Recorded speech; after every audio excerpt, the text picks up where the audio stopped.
My boots drag across the front porch as I fumble with my house key. The October wind slices through my thin jacket, sharp and unforgiving, reminding me that for the third winter in a row, I've postponed buying a coat warm enough to matter. 12 hours at Horizon Logistics has wrung me dry.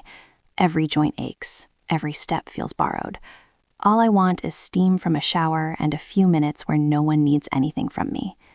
The lock finally clicks open. The familiar scent of my mother's rose air freshener greets me as I step inside, cloying and heavy, shrinking the house instead of making it feel like home. "That you, Felicia?" Mom calls from the living room, the television blasting a rerun of some overdramatic hospital show. "Yeah, it's me," I answer, dropping my purse onto the entry table. A pile of mail waits there, and the red "Final Notice" stamped across the mortgage statement hits me like a fist to the ribs. I trace the raised lettering with my thumb. $1,150 due by Friday. 3 days. I close my eyes and count backward from 10, the old trick Dad taught me during thunderstorms when I was 8 and shaking under the covers. The refrigerator offers a brief, foolish hope. I open it and find exactly what I expected. Bare shelves, except for my carefully labeled meal prep containers lined in neat rows. Monday through Friday. Chicken, vegetables, measured portions. Controlled, predictable. The rest of the fridge yawns back at me, empty and bright. "Did you remember to pick up my prescriptions?" Mom calls, her tone expectant, not thankful. I press my forehead against the cool metal of the fridge door before answering. "Yes, they're in my bag." The TV volume dips. "My back's been killing me all day. Could you bring them? And maybe put the kettle on?" I shut the fridge and pulled the crumpled paycheck from my purse, the paper thin and fragile in my hand, considering how quickly it will evaporate. I place $1,150 beside the mortgage statement and add another $50 for the late fee I know they'll charge anyway. Dad's voice echoes in memory as I fill the kettle. "Just till she gets back on her feet, Lily," he had said at the funeral, rain sliding off the black umbrella while he squeezed my shoulder. "She needs you. You know how your mother is." I did know. I still know. 5 years later, nothing has changed, except the weight of it. The kettle screams. Through the kitchen doorway, I can see what should have been my home office. The Denver promotion paperwork still sits in the desk drawer, long since expired. Regional manager. $20,000 more a year. My own apartment. My own life. "Felicia? The tea?" The papers have yellowed, but I keep them like a bruise I press just to make sure it still hurts. I carry the mug into the living room. Mom reclines in Dad's worn leather chair, blue light from the television washing her face pale. "You're late," she says, taking the mug without meeting my eyes. "They needed me to cover for Stephanie again. Extra hours, extra pay." She sips, frowns. "Not enough sugar." Her gaze drifts to the framed wedding photo of Tessa and Dylan. She touches the silver edge softly. If only you had Tessa's sunny personality. She never lets little things get to her.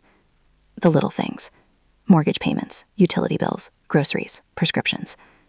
"Tessa doesn't have to think about little things," I reply, keeping my voice even though heat crawls up my throat.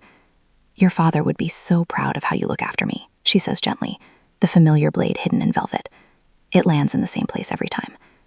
I retreat to the bathroom and study my reflection. Dark crescents under my eyes, hair pulled back tight. A woman I barely recognize. "Just a few more months," I whisper.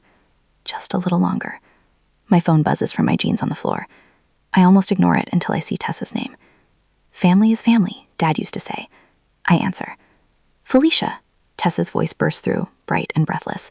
"Guess what? We're coming home." My stomach tightens. "Home?" "Dylan lost his job, downsizing. Can you believe it? After everything he's done?" She lowers her voice theatrically. "It's temporary, just until we get back on our feet." The phrase circles in my head like a vulture. Just until. Everyone getting back up while I stay pinned beneath them. "Have you told Mom?" "Of course. She's so excited. Says it'll be like old times." I hear Mom's footsteps coming closer. "Felicia? Is that Tessa? Let me talk to her." She takes the phone from my hand, her face transforming into a radiant smile I haven't seen in years. "Tessa, sweetheart, I've already started planning." Yes, of course Felicia's thrilled too. When she gives the phone back, I retreat to my bedroom. "When are you coming?" I ask. "This weekend. Perfect timing, right? Dylan's already got leads. You can use the guest room. It's small, but..." "Mom said we could take your room," Tessa cuts in. "It's bigger. You don't mind. You're never home anyway." The walls seem to close in around me. I stare at the only space in this house that has ever been mine. "Felicia, you there? Don't be selfish." The rule that applies only to me. I'll clear my things out, I say. After I hang up, I stand motionless. Outside, Mrs. Henderson waters her garden. She waves. I wave back automatically. And for the first time in 5 years, I see it clearly. I am not a daughter keeping a promise. I am a resource, a well to be drawn from. And when I run dry, they will look elsewhere. The thought doesn't burn. It settles quietly, rearranging something inside me. On Saturday, the doorbell rings 3 sharp times. I recognize Tessa's impatience immediately. I step out of the cramped guest room, now stacked with cardboard boxes holding the remains of my life. My bedroom of 28 years was emptied in one afternoon while I was working to pay for this house. I open the door. Tessa throws her arms around me, perfume overwhelming. Dylan follows, hauling 3 matching leather suitcases that look expensive enough to mock the word unemployed. Felicia, I've missed you. I pat her back stiffly. You too. My eyes linger on the luggage. For someone without a job, he travels heavy. Mom's making your favorites, I say. Tessa beams. I told her not to fuss, but you know how she is when her baby comes home. Her baby, singular. The guest room's ready for me? I ask quietly. Oh, Felicia, she laughs, squeezing my arm, the diamond on her finger flashing. You're such a homebody. This makes more sense.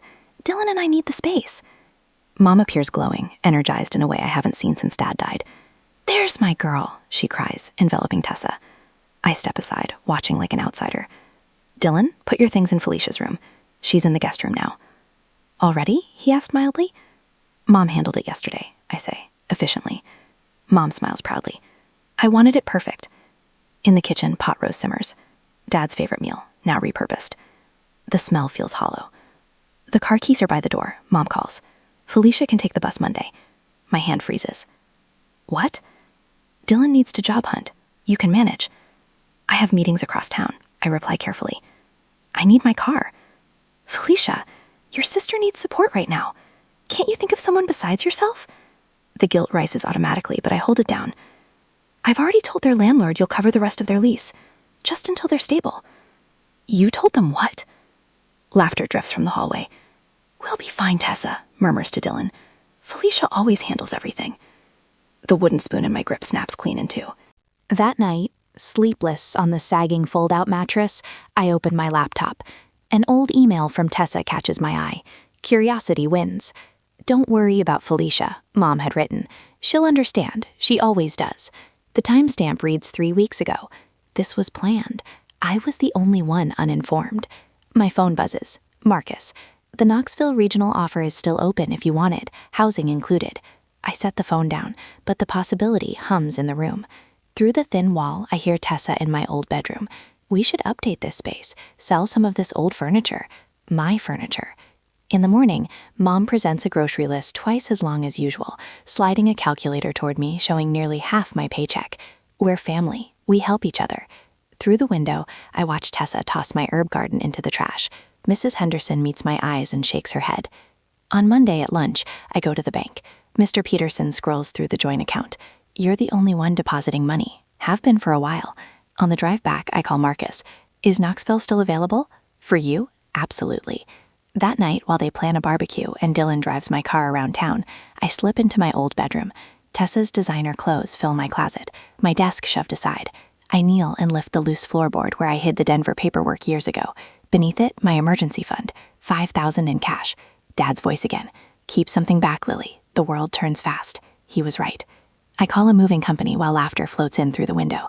My stomach knots with guilt, but beneath it, something steadier grows. Monday, 9 a.m., the dispatcher confirms. I take a personal day for the first time in over a year. By night, I've transferred utilities solely to Mom's name and withdrawn from the joint account, leaving one mortgage payment behind. I arrange for mail forwarding. I accept the Knoxville position with a start date of next Wednesday. From the guest room window, I watch Tessa and Dylan sitting on the porch swing that Dad built, their faces illuminated by the glow of expensive phones. Mom brings them drinks, hovering attentively. None of them have asked where I've been all evening, and for once, I don't volunteer the information. Next week Wednesday marked my first morning in Knoxville, with unfamiliar silence. No television blaring medical dramas, no passive-aggressive sighs from the next room, no one calling my name with that particular tone that means another task awaits. Just sunlight streaming through blinds I chose myself, warming the small but bright bedroom of my apartment. I stretch across the mattress, limbs reaching each corner without encountering another person's space. 5 years of compressed sleep in designated areas of my own bed flash through my mind. 5 years of listening for movement in the night, for someone needing medication, water, reassurance. Last night, I slept 8 uninterrupted hours for the first time since Dad died. My phone pings from the nightstand, 17 missed calls from Mom, 32 text messages from Tessa. I scroll through without opening any, catching snippets in the previews. How could you just, after everything Dad would be so disappointed. The last one should punch me in the gut. Instead, I set the phone face down and head to the shower. My morning routine emerges with a butterfly from a chrysalis, efficient, unencumbered by others' needs.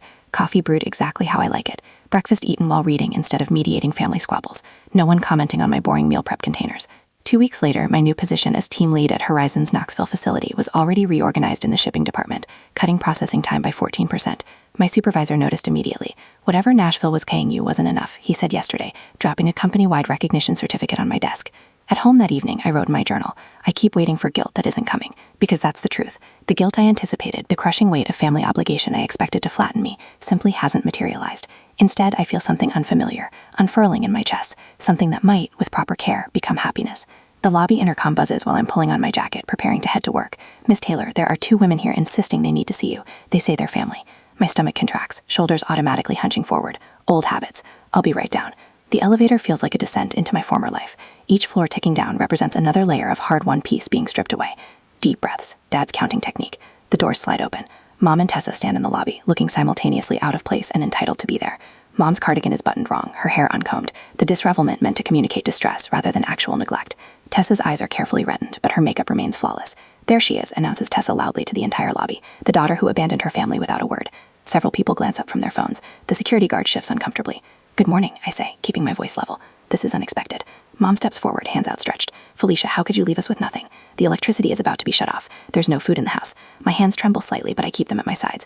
I left the utilities in your name, with the accounts paid through the end of the month. I left a mortgage payment. I left detailed instructions on how to set up payment plans. That's not enough. Mom's voice rises, drawing more attention. We need you, Felicia. We've always needed you. The security guard approaches, concern evident on his face. Everything all right here, Miss Taylor? Tessa whirls toward him. This is a family matter. My sister has abandoned our mother with no way to support herself. That's not true, I counter, still quiet but firm. Mom received Dad's pension for years. She chose not to work. She chose to spend rather than save. You're heartless, Tessa spits, after everything we've done for you. A laugh escapes me, sharp and unfamiliar. That's exactly it, Tessa. I didn't leave you with nothing. I left you with exactly what you earned. Mom's face crumples, the performance so convincing I almost reach for her. Almost. Marcus appears beside me, coffee cup in hand. Everything okay, Felicia? We have that supplier meeting in 5. Tessa tries to push past him toward the employee area. We're not finished here. You can't just walk away from family. Marcus shifts, blocking her path with a casual movement that looks accidental but isn't. Ma'am, that area requires an employee badge. She's my sister, Tessa protests. And she's my colleague, Marcus responds pleasantly. Who has a meeting? I nod gratefully to Marcus, then turn back to Mom and Tessa. I have to go now. I suggest you use the ride back to Nashville to discuss how you'll handle the mortgage. The look of shock on their faces follow me all the way to the conference room. That evening, my neighbor Sarah knocks on my door with a casserole and an invitation to dinner. Thought you might like some company, she says. Moving to a new city can be lonely. The simple kindness nearly undoes me. Later, while we're washing dishes, my phone rings. Mrs. Henderson's name appears on the screen. They're telling everyone you abandoned them, she says without preamble. Clara's got the whole neighborhood thinking you had some kind of breakdown and just disappeared. Are you surprised? I ask, wiping a plate dry. Not a bit. That's why I'm calling everyone to set the record straight. The fierceness in her voice warms me. Nobody who watched you care for that house and those people for 5 years is buying their story. 3 days later, my supervisor appears at my desk. Take tomorrow off if you need it. Family situations can be complicated. I'm fine, I insist. He smiles kindly. Take it anyway. You've earned some time for yourself. The next morning, I drive back to Nashville, heart hammering as I approach my old neighborhood. I need to confirm my mail forwarding at the post office, but something pulls me toward the house first. I park across the street, staring at the place that held me captive for 5 years. The front yard already looks neglected. Dad's rose bushes droop, unwatered. The front door opens suddenly, and Dylan emerges, carrying a box to his car. I step out of my vehicle before I can reconsider. Hello, Dylan? He freezes, nearly dropping the box. Felicia, Jesus, you scared me. I need to pick up a few things. He glances nervously at the house. Claire's not going to be happy to see you. I'm aware. Inside, the living room stops me in my tracks. Where my furniture once stood, there are only dusty outlines on the floor. The bookshelves I built with Dad, gone. The coffee table I refinished, gone. Mom appears from the kitchen, eyes widening at the sight of me.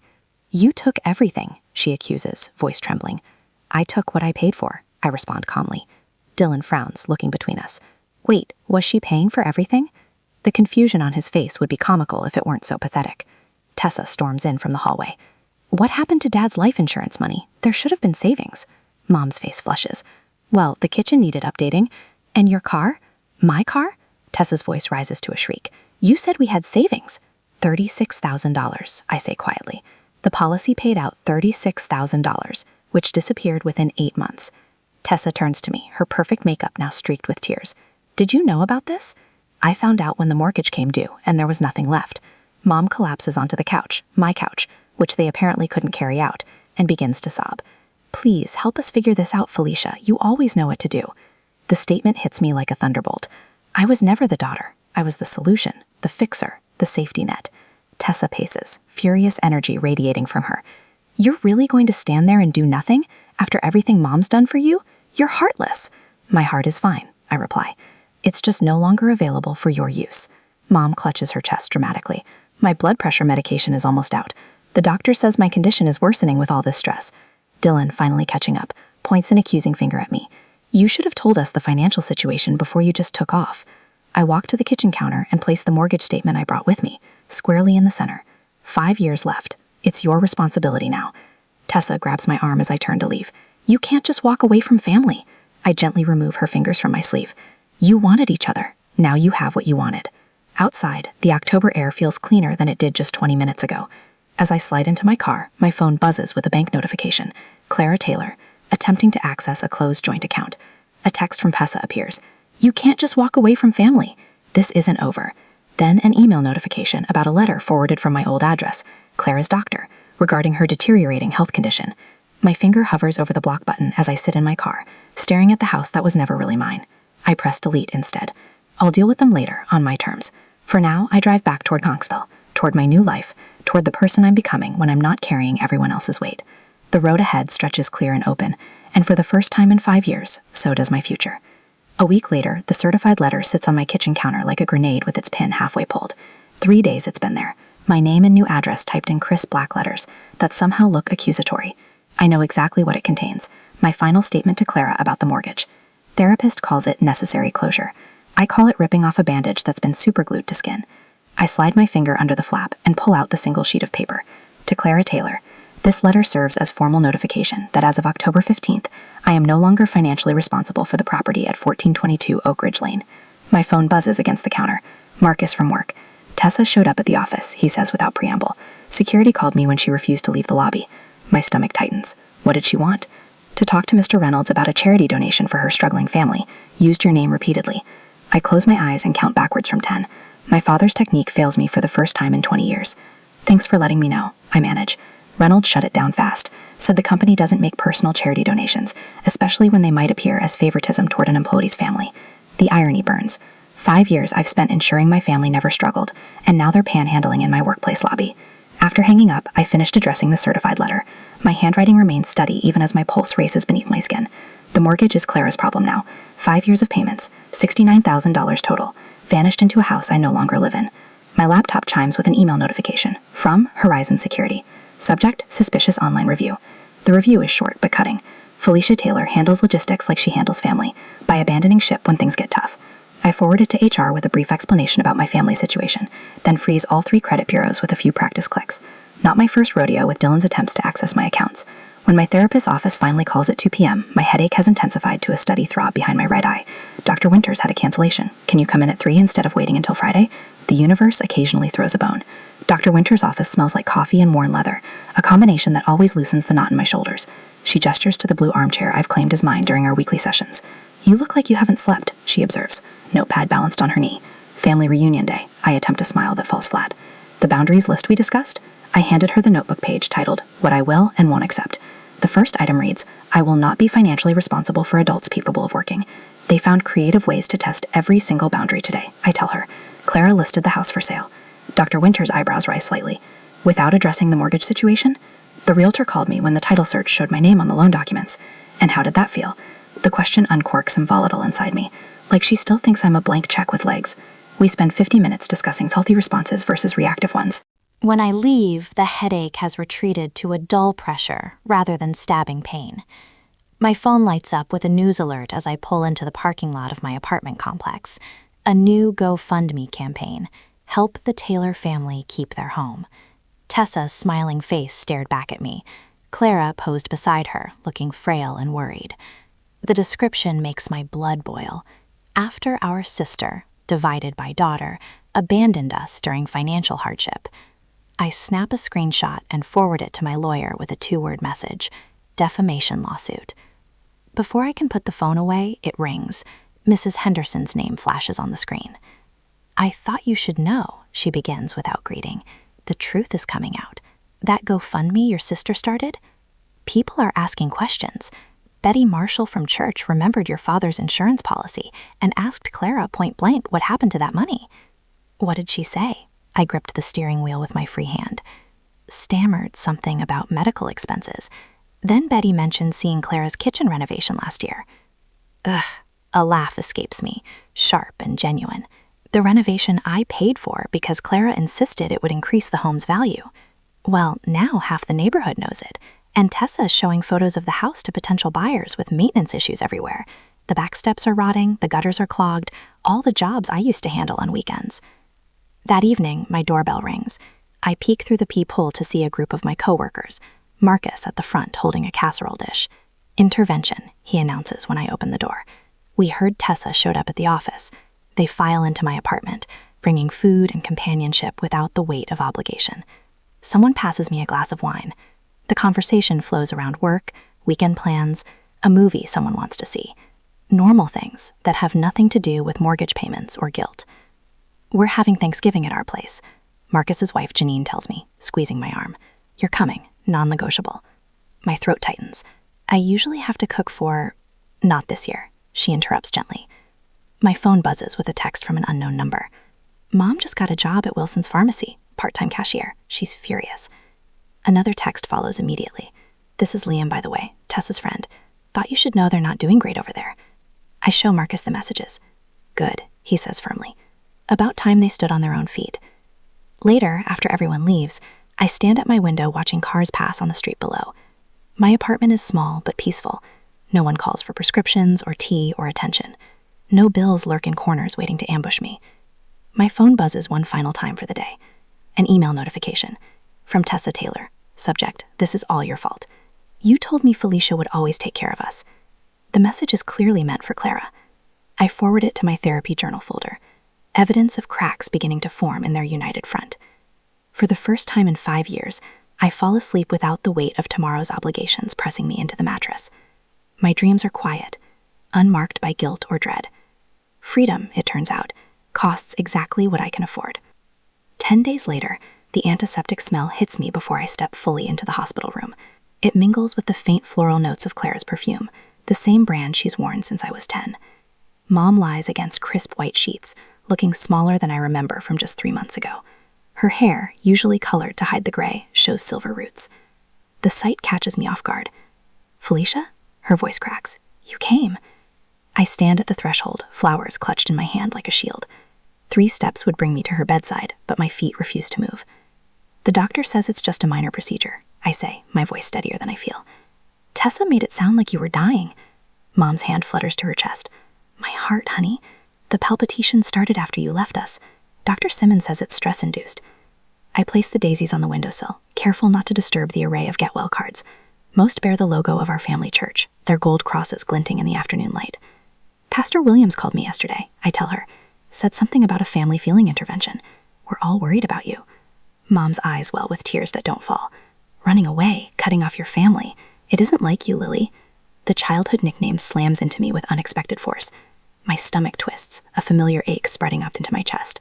For one wavering moment, I see myself reaching for my checkbook, hear myself saying, "Just until you get back on your feet." The old programming runs deep. "I didn't run away," I say instead. "I moved on." The bathroom door swings open, and Tessa emerges, phone in hand. She stops when she sees me, her practiced surprise not quite reaching her eyes. "Oh, you're here." She tucks her phone away and steps toward me, arms outstretched for a hug I don't return. "Did you get my messages about the family meeting? Everyone's coming." "I'm not staying for any meeting." Tessa's smile falters.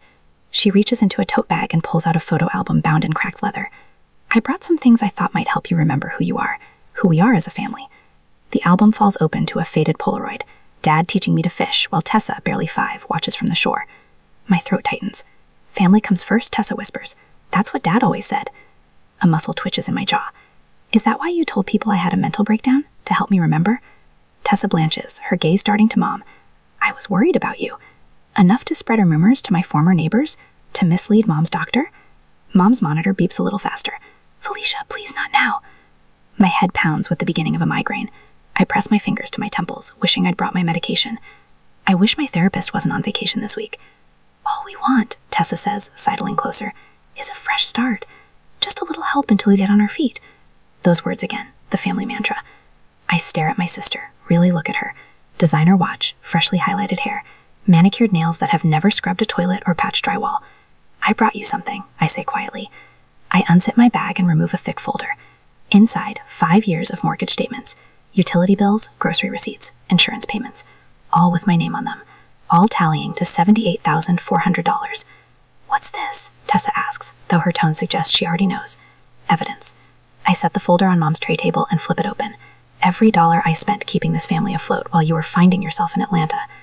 Mom turns her face away. That's cruel, Felicia. I was grieving. So was I. My voice doesn't waver. But I still went to work every day. I still kept a roof over our heads. I pull out the last page, my expired Denver job offer. Regional manager, $20,000 more per year than I'd made in Nashville. I said no to this for you. I place it on top of the stack. I said no to my life for 5 years. Tessa's phone chimes. She glances at it, then back at me with narrowed eyes. Uncle Robert and Aunt Sarah just arrived. The pastor's with them. Good, I say. They should see this too. The door opens. Uncle Robert enters first, his face a careful mask of concern. Aunt Sarah follows, then Pastor Williams, whose kindly expression falters when he sees the paper spread across Mom's table. Felicia, the pastor begins, we're here to help your family heal. Perfect timing, I gesture to the statements. Let's start with some honesty. Uncle Robert steps closer, squinting at the numbers. His bushy eyebrows rise as he takes in the totals. Clara, what is all this? Mom stares at the ceiling. Tessa jumps in. Felicia's been under a lot of stress. I've been under stress because I've been supporting 3 adults on 1 income, I interrupt. While Mom told everyone I abandoned her, Tessa spread rumors about my mental health. Aunt Sarah picks up a mortgage statement. Clara, you told us Felicia left you with nothing, that you were about to lose the house. She took all the furniture, Mom protests weakly. The furniture I paid for, I add, after Dad's insurance money went to Tessa's car and that kitchen renovation no one needed. Pastor Williams clears his throat. Perhaps we should give Clara a moment to rest. This seems like exactly what needs to happen, Uncle Robert says, surprising me. He taps the Denver offer letter. You turned this down to stay with your mother? I nod, something loosening in my chest at the recognition in his eyes. Young lady, he says, your father would be ashamed. Mom gasps, but Uncle Robert isn't looking at me. He'd be ashamed of how his wife and younger daughter have treated the girl who sacrificed everything, he continues. Joe Taylor raised you better than this, Clara. The room falls silent, except for the steady beep of the monitor. Tessa stares at her shoes. Mom's chin trembles. I didn't realize, she whispers finally. I didn't know how much I took from you. Her words should feel like victory. Instead, they simply exist, acknowledgement without power to change the past. I don't need apologies, I tell her, gathering my papers back into the folder. I need respect. I need boundaries. But we're family, Tessa insists, though her voice lacks its usual conviction. Yes, and family means no one gets left behind, I say. But it doesn't mean one person carries everyone else. Not anymore. I zip my bag and stand. I hope you feel better soon, Mom. As I reach the door, Tessa hurries after me. Can we at least talk about the mortgage payment due next week? She whispers. I turn to face my sister one last time. No. The single word echoes in the corridor as I walk away, my steps growing lighter with each foot of distance between us. A year later, morning sunlight streams through gauzy tintons. I picked myself, casting gentle patterns across the hardwood floor of my living room. The promotion to regional logistics director came with a salary that made this small Knoxville bungalow possible. Not grand, but undeniably mine. I curl my toes into the braided rug as I sip coffee on my reading nook window seat. Outside, the garden I've planted thrives, dahlias and black-eyed Susans bobbing in an October breeze. Plants that survive with minimal fuss but maximum beauty, like me these days. The doorbell chimes. Robert stands on my porch, his English teacher's satchel slung across his chest, gray at his temples catching the light. Brought fresh scones, he says, holding up a paper bag. Thought we could have breakfast before your shift. His smile reaches his eyes without demanding anything in return. 6 months of dating and still no emotional scorekeeping, no subtle tests of loyalty, just mutual respect wrapped in quiet affection. My phone buzzes as we spread jam on still warm scones. Cousin Vivian's name flashes on the screen. I need to take this, I tell Robert, who nods and wanders to inspect my newest bookshelf installation. Felicia, thank God you answered. Vivian's voice trembles. Derek left. The kids are a mess. I can't make rent this month, just until I get on my feet. The familiar refrain. The same desperate notes Clara and Tessa played for years. I'm sorry that's happening, I respond, surprised by my own steady voice. The Community Resource Center on Willow Street has emergency rental assistance. I can text you the number. Silence stretches between us. I wait, no longer rushing to fill the void with promises. That's it? Her voice sharpens. After everything our family has done for you? Yes, I say simply. That's what I can offer right now. After we hang up, Robert returns to the table. Everything okay? Actually, yes, and I mean it. Later, I collect the mail. Among the usual bills sits an envelope containing my mortgage statement. No red warnings, just the steady diminishing of principal as I build equity in something truly mine. I open the refrigerator to put away leftover scones. The shelves hold fresh vegetables, my favorite sharp cheddar, orange juice in the glass bottle I prefer, despite its extra cost. Small luxuries that matter to me, chosen without negotiation. My savings account notification pings on my phone. Another automatic deposit completed. The steady growth of numbers represents options, choices, freedom. At my desk, I open my journal, running my fingers across the leather cover Dad gave me on my 16th birthday. For your big ideas, he'd said, if only he could see how I finally made room for them. I write, family isn't martyrdom. It shouldn't require disappearing. My therapist's words echo as I close the journal. Guilt is just fear, dressed up as virtue. My last session next week marks 18 months of unlearning old patterns. That evening, I hosted a small gathering, a housewarming delayed for months. Marcus and his wife Denise arrive with a set of wind chimes for the back porch. From all of us at the office, he says, you inspired half the team to set better boundaries. Mrs. Henderson appears with cuttings from her garden, descendants of the plants I'd started at my old home. These belong with you, she says. They always did. Later, Jennifer, the new logistics coordinator, pulls me aside. Can I ask you something personal? My brother's moving in temporarily and already talking about staying through next year. I'm afraid to say no. I recognize the tightness around her eyes, the slight hunch of her shoulders, the physical language of someone bracing for impact. Your worth isn't measured by sacrifice, I tell her, offering a business card. My therapist has a sliding scale, and I'm happy to grab coffee whenever you need to talk. The gratitude in her eyes mirrors my own reflection from months ago. I never knew I could choose differently. After everyone leaves, I settle on my porch swing. The October evening wraps around me like a familiar cardigan. 3 months since I last saw Clara and Tessa at the 4th of July picnic, a visit I ended early when the guilt trip started. Clara's grudging respect as I left was worth more than her approval ever was. My phone lights up, Clara's name on the screen. I consider it for a moment, weighing options that are now truly mine. Hello, Mom, I answer, my voice warm but steady. I finally learned what took my whole life to understand. Family isn't what drains you. Real family is what helps you grow.